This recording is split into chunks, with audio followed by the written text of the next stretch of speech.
Hey guys, it's Curtis. I'm back in the gym. This morning I'm actually training. So right now I'm doing some front squats, getting ready for some deadlifts. My deadlift bar is set up in the jack below me, but what I wanted to bring you guys on and show you is how I do the hack squat using the new Black Widow manufacturing Figjammer. Most of you probably know already, however, for those of you that don't, I'm in a 12 foot by 20 foot space. So I don't have space for a hack squat, but using the Figjammer with the clever-built Adroit Landmine, I'm able to get a really solid replication. And I'm going to show you guys how I do that and basically show how I get more value out of a smaller space. Now, the best way to really set these things up is to really kind of game your rest period so that instead of doing something that's kind of a waste of time, like being on your phone, you can instead set up for your next movement. As an example, right now I just finished up my 4 sets of front squats, and I'm going to be putting that bar away. But while I'm putting that bar away in between my rest periods for warming up for my heavy deadlift, what I'm gonna do is I'm gonna be moving a bar back into a rack, grabbing a landmine, putting it in a good position, and doing all those things in between sets. That way there's minimal downtime in between exercises. If you're able to minimize those times in between rest periods and in between exercises, what you'll find is that you're actually gonna be able to get a lot more work done.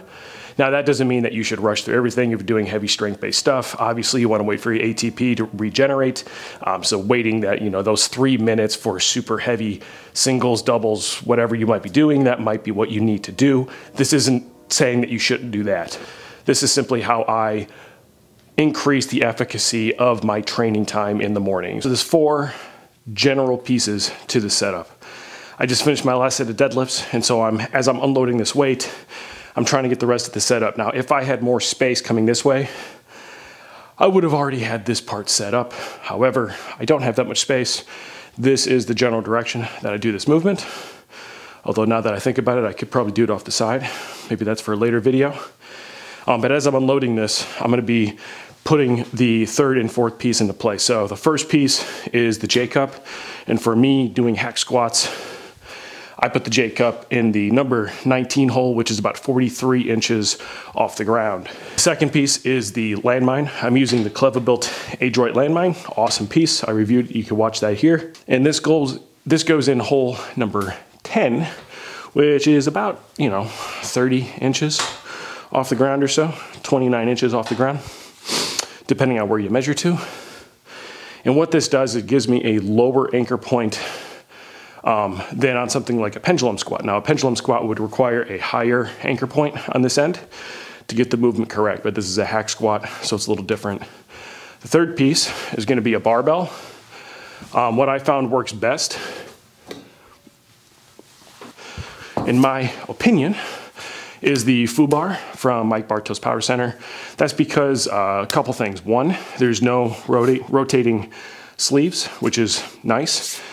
Because on this movement, unlike a normal hack squat where it's completely isolated to just the quads, this does have a tendency to move on you. If you can reduce any of those movements, this bar is a really good way to do it.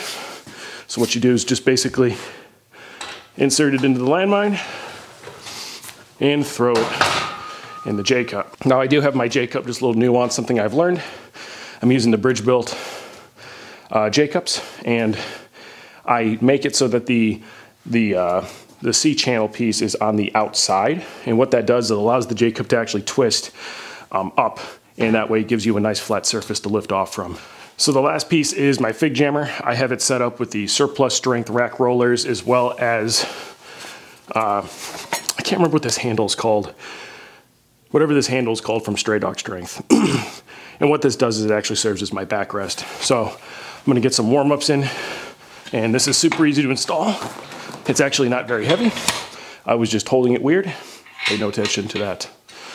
Give it a little tighten, and then you can see it's at that perfect height to where you can get in, hang onto the rack rollers, step to the side slightly, and now we have ourselves a nice hack squat. What's also nice about this is I'm able to, you still have to stabilize. That's where this is different from a machine style hack squat, which is basically just usually a hinge up and down, which is actually kind of better for the movement when you think about it. But get tight, push against this back handle, and down we go. When you're done, walk it back in until you feel the J-cup, drop it down, we have ourselves a hack squat. So I'm using Evolve AI to do my training, which is an awesome application. If you've never heard of it, you should definitely check it out. And hack squat for me, I did my 10 rep max test. What I like about this particular movement is that you don't have to load it particularly heavy. So for instance, I used to do hack squats using my Henny strap with my transformer bar, but to get an effective load over an effective range of motion, I had to load the thing to like 400 to 500 pounds just because the way that it was set up. With this hack squat, I'm able to load less weight, which means I can train at a lighter weight, which makes it easier to load, and in some cases can actually be a little bit safer. So I'm gonna be working at about 100 pounds. I'm already pretty warmed up. If you couldn't tell, I'm out of breath. I am really trying to get through this exercise list. So yeah, I'm gonna load this thing up to 100 pounds. And what I do for this in my tracking is normally in strength training, you count the weight of the apparatus because this is more of a machine loadable and it's difficult to really calculate how much you're lifting. I'm only using the load that I load onto the barbell. So when it says to do 100 pounds, that's gonna be 2 45s and a 10. Really cool thing though is when you're ready to load weight, just reach over, undo the thumb screw,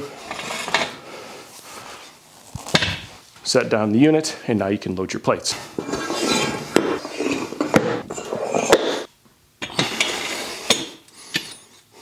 So there we are, 100 pounds loaded. It's a good idea as well just to kind of check everything over to make sure nothing is gotten loosened or anything like that. Obviously need to make sure you set this up the right way. For instance, checking to make sure that the barbell is still fully inserted in the landmine. Stuff like that. Come on people, it's safety. Be safe in your home gyms. If you're like me, everybody else in this house is asleep right now. It's just me. So if I get hurt, I'm gonna be waiting until someone basically comes out and finds me. So when you're at home and if you set something like this up, just make sure you give it that one extra equipment check because 2 looks is always going to be better than 1. Like when the guy has all these flashbacks at different points in his life, that's what I had, like a flashback to at that point 20 years in my career with all the people who helped shape me. And it was more than just like shaping me over the course of a year or 2 years or 3 years, but there'd be various specific instances, right? Like that moment in time. He died unexpectedly on October 15th of 2010. It was out of nowhere, and I was stationed in California. The person who knows what you know. It's a mixture of your lived experience, your learning, your education, an actual degree, how much the education that you learned.